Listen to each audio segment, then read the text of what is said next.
हिंदू क्यों नहीं जा सकते मक्का मदीना में? शताब्दी की स्पीड से फैलती यह न्यूज आजकल सोशल मीडिया पर बहुत ज़्यादा वायरल हो रही है। इसके मुताबिक ये कहा जाता है कि मक्का मदीना में शंकर भगवान को कैद करके रखा गया है। और लोगों का यह सवाल है कि अगर ऐसा नहीं है तो फिर क्यों यहाँ पर मुसलमानों की इतनी ज़्यादा भीड़ उमड़ती है, लेकिन एक भी हिंदू देखने को नहीं मिलता। आखिर सच्चाई क्या है मक्का मदीना? क्यों यहाँ पर किसी भी हिंदू को देखकर उसे बाहर से ही रवाना कर दिया जाता है? दोस्तों, आज हम आपको मक्का मदीना की और शंकर भगवान के बीच के कनेक्शन के बारे में बताएंगे और यह भी बताएंगे कि क्या यह बात सच है या इसके पीछे कोई राज छुपा हुआ है। इससे पहले आप हमारे चैनल को सब्सक्राइब कर लीजिए और बेल आइकन को भी दबाना ना भूलें। काफ़ी लंबे समय से इस न्यूज़ को सुनते आ रहे होंगे कि मुसलमान जिस काबा को सबसे पवित्र जगह मानते हैं उसके अंदर शिवलिंग मौजूद है। और तो और मुस्लिम जिस जगह पर शैतान को पत्थर मारते हैं वह जगह कोई और नहीं बल्कि खुद शिवजी ही है, जिसे सऊदी अरब के लोगों ने कैद करके रखा है। और इन्हें लगता है कि अगर कोई हिंदू वहां जाकर उन पर पानी डालेगा तो वो आज़ाद हो जाएंगे। यही वजह है कि मक्का मदीना में हिंदुओं का आना जाना मना है।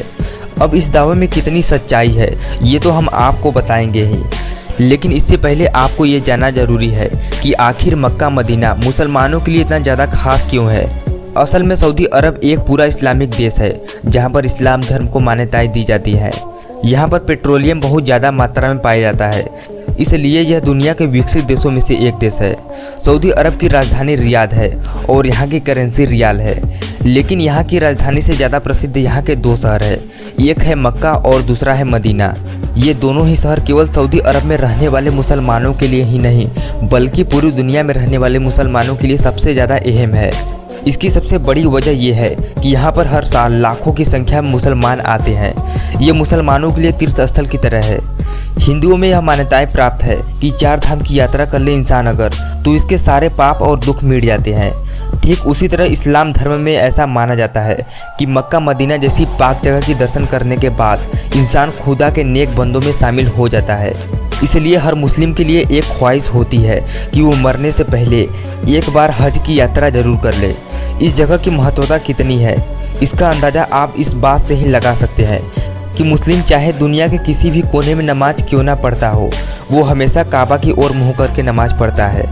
जैसे कि भारत में रहने वाले मुसलमान पश्चिम की ओर मुँह करके नमाज पढ़ते हैं क्योंकि हमारे देश से मक्का पश्चिम की ओर स्थित है। और मुसलमान ये भी मानते हैं कि पश्चिम की ओर मुँह करके झूठ बोलना गुनाह है। दोस्तों, जब लोग हज की यात्रा करने के लिए जाते हैं तो काबा के चारों ओर चक्कर लगाते हैं जिसे तवाफ कहते हैं, और ये हज का सबसे खास हिस्सा होता है। साथ ही वो मदीना की जियारत भी करते हैं। मदीना वह जगह है जहाँ पर पैगंबर मोहम्मद की कब्र बनी हुई है। दोस्तों, मक्का मदीना के बारे में तो आप लोगों ने काफ़ी कुछ जान लिया, लेकिन उन तस्वीरों का सच जानना बहुत ज़रूरी है जो आजकल सोशल मीडिया पर वायरल हो रही है। यहाँ तक कि कई सालों से लोग इस चीज़ पर विश्वास भी कर रहे हैं, पर हम आपको बता दें कि इंटरनेट पर वायरल हो रही ये बातें सिवाय अंधविश्वास के अलावा कुछ भी नहीं है। अगर आप सच्चे हिंदू हैं तो आप ये बात मानते ही होंगे कि जब शिव जी की तीसरी आँख खुलती है तो प्रलय आ जाती है।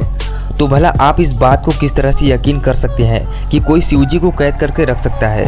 वैसे आप किसी भी धर्म में क्यों ना हो, लेकिन एक ईश्वर के घर पर दूसरे ईश्वर को कैद करने वाली बात सरासर गलत है। ऊपर से कहा जाता है कि मक्का मदीना में साधारण मनुष्यों ने शिव जी को कैद कर लिया है। मतलब ये तो वही बात हो गई कि लोगों ने कह दिया कि चांद को ज़मीन पर ले आएंगे और आपने मान लिया।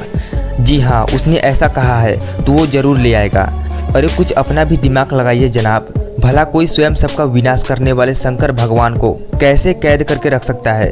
अब कई लोग इस बात को तो नहीं मानते हैं कि वहाँ शिवजी कैद करके रखे गए हैं, लेकिन ये जरूर मानते हैं कि मक्का मदीना में शिवलिंग है।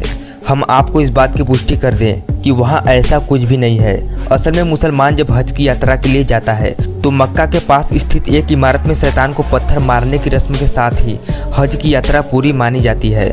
हालांकि शैतान को पत्थर मारने की रस्म पूरे 3 दिन की होती है, लेकिन ईद उल अधा के दिन यानी बकरीद के मौके पर रस्म की शुरुआत होने के कारण सभी हज यात्री इसी मौके पर शैतान को पत्थर मारने की रस्म पूरी करने की हजरत रखते हैं।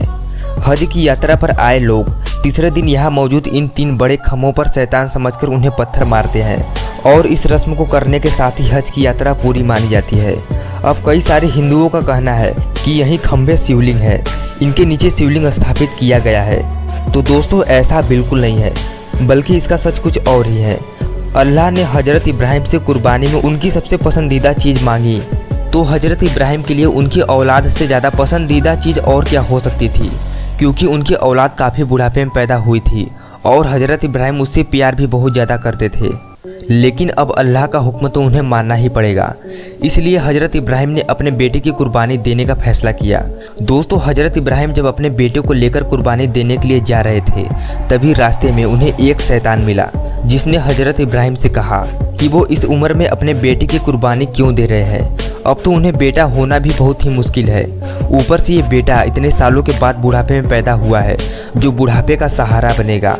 अल्लाह के कहने पर कैसे हजरत इब्राहिम अपने जिगर के टुकड़े की कुर्बानी दे सकते हैं। अब इस शैतान की बातें सुनकर हजरत इब्राहिम सोच में पड़ गए और फिर उनका कुर्बानी देने का इरादा भी डगमगाने लगा।